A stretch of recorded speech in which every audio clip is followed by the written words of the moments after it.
वादी हरला म्हणजे प्रतिवादीचा जय झाला असं दरवेळेला असतंच असं नाही. यावर आपण या अगोदर सुद्धा एक व्हिडिओ बनवला होता. आता जेव्हा कोणत्याही प्रकरणातला जय किंवा पराजय याचा विचार करायचा असतो, तेव्हा तो विचार करताना 2 दृष्टिकोनातनं करणं गरजेचं असतं. एक म्हणजे निकाल कोणाच्या बाजूने लागला आणि दुसरं म्हणजे ज्या अंतिम ध्येयाच्या उद्देशाने आपण दावा दाखल केलेला होता, तो अंतिम उद्देश या निकालाने सफल होतोय का? किंवा या निकालाच्या अंमलबजावणीने अंतिम उद्देश आपल्याला साध्य होईल का? या 2 दृष्टिकोनातनं जेव्हा तुम्ही कोणत्याही निकालाचं मूल्यमापन करता, तेव्हा तुमचा विजय झालाय का पराजय झालाय का अर्धवट यश मिळालंय, याचं योग्य ज्ञान तुम्हाला होऊ शकेल. मध्यंतरी माझ्याकडे असेच एक पक्षकार आले होते. त्यांनी दावा मिळकतीच्या मालमत्तेच्या त्या मालकीकरता दावा दाखल केला होता. त्या दाव्याचा निकाल ते घेऊन आले होते.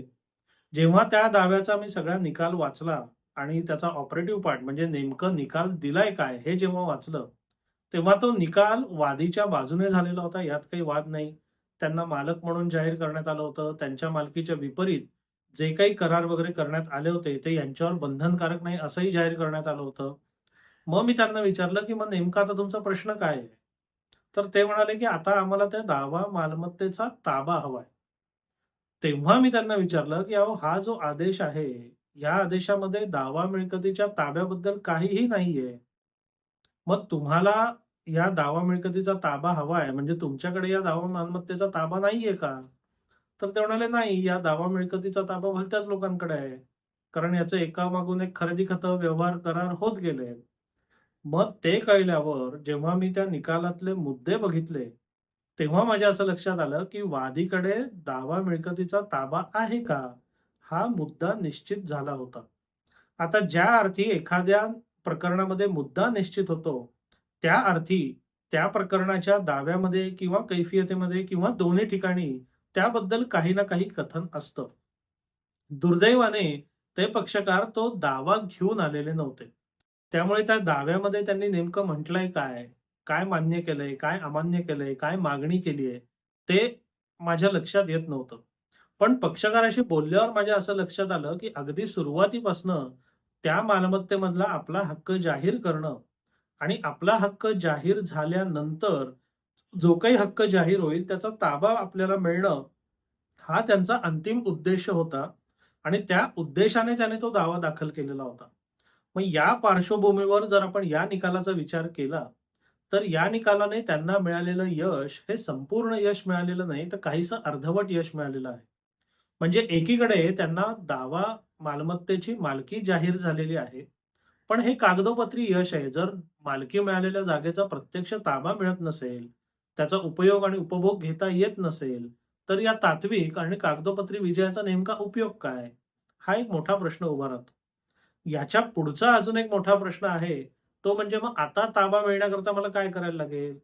म्हटलं आता तुमची मालकी तर जाहीर झालेली आहे. मग तुमच्या मालकीच्या मालमत्तेमध्ये जर इतर लोकांचा ताबा असेल, तर तो काढून टाकण्याकरता तुम्हाला पुन्हा नव्याने दावा दाखल करायला लागेल. पुन्हा शून्यापासून सगळी सुरुवात करायला लागेल.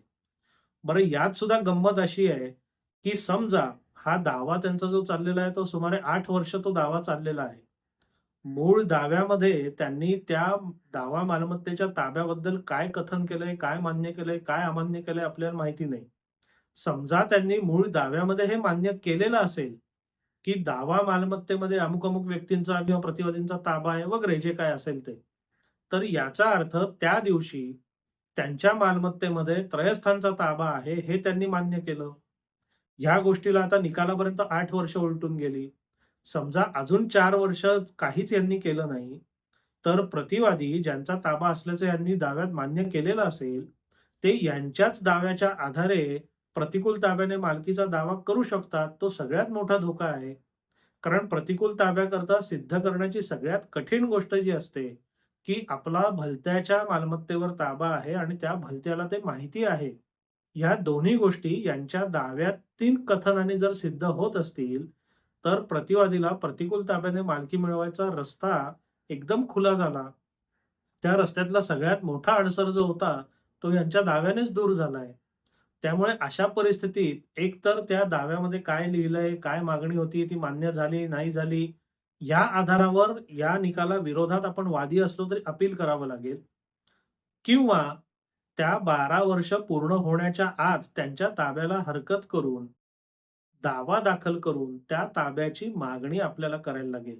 कारण तसं जर केलं नाही आणि सलग 12 वर्ष जर त्यांच्या ताब्याला हरकत झाली नाही आणि 12 वर्षांनी त्यांनी समजा प्रतिकूल ताब्याने मालकीचा दावा जर दाखल केला, तर त्या दाव्यामध्ये त्या प्रतिवादीला यश येण्याची शक्यता जो वादी असेल, कितीतरी पटीने अधिक आहे.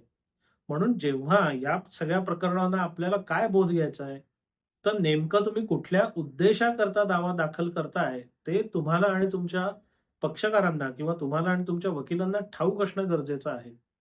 जेव्हा तुम्ही एखाद्या विशिष्ट उद्देशाने दावा दाखल करता आणि त्या दाव्याचे मुद्दे निघतात, तेव्हा या दाव्याचा निकाल कुठल्या दिशेने जाणार आहे, हे स्पष्ट होतं. मग आता एखादा मुद्दा तुमच्या बाजूचा किंवा एखादा मुद्दा तुमच्या विपरीत जर निघालेला असेल, तर तो सांभाळून घेण्याकरता काय-काय करणं गरजेचं आहे? त्याची सगळी तरतूद आपल्या दाव्यात आहे का? त्याच्याकरता आपल्याकडे साक्षी पुरावे आहेत का? त्याची तरतूद जर आपल्या दाव्यात नसेल, तर मग दाव्यात सुधारणा करायचा प्रयत्न करावा का? सुधारणा करून तो जो आपल्यावर धोका निर्माण झालेला आहे, तो दूर होईल का? ह्या सगळ्या गोष्टींचा विचार व्हायला हवा. पण हे दुर्दैवाने यांच्या प्रकरणामध्ये झालं नाही आणि निकाल लागल्यानंतर ते माझ्याकडे आले. त्यामुळे करण्यासारखं माझ्या हातातही काही फार नव्हतं. या प्रकरणात त्यांच्याकडे फार कमी पर्याय आहेत. अपील करणं किंवा नवीन दावा दाखल करणं. 8 वर्ष वेळ, पैसा, मेहनत वाया घालवून ज्या दाव्याचा निकाल तुमच्या बाजूने लागलेला आहे, त्याचा तुम्हाला प्रत्यक्षात काहीच उपयोग होत नसणं आणि त्यामुळे त्याच्या अंमलबजावणीला जाण्यात काहीच अर्थ नसणं, ही अतिशय दुःखदायक आणि वेदनादायक गोष्ट आहे. म्हणून तुमच्यापैकी ज्या लोकांचे किंवा ज्या लोकांच्या पक्षकारांचे दावे प्रलंबित आहेत, अजून निकालाला आलेले नाहीयेत, पण मुद्दे निश्चित झालेले आहेत, त्या सर्वांनी आपापला दावा, आपापला मूळ उद्देश आणि निश्चित झालेले मुद्दे ह्या सगळ्याचा एकत्रित साकल्याने अभ्यास करा आणि आपल्याला जे अपेक्षित आहे ते मिळणार आहे का? मिळू शकेल का? त्याची शक्यता किती? याचा एकदा पुन्हा अभ्यास करा आणि जर काही सुधारणा करणं आवश्यक असेल आणि शक्य असेल, तर ती सुधारणा आत्ताच करून घ्या. कारण एकदा का निकाल लागला, की करण्यासारखं फार काही हातात राहत नाही. बरं याच्यात अजून एक खूप मोठा गैरसमज लोकांचा असा, की आपण अपिलात जाऊ आणि काय वाटेल ते करू. पण एक लक्षात घ्या, की अपील यामध्ये सुनावणी न्यायालयाएवढी दीर्घ सुनावणी होत नाही.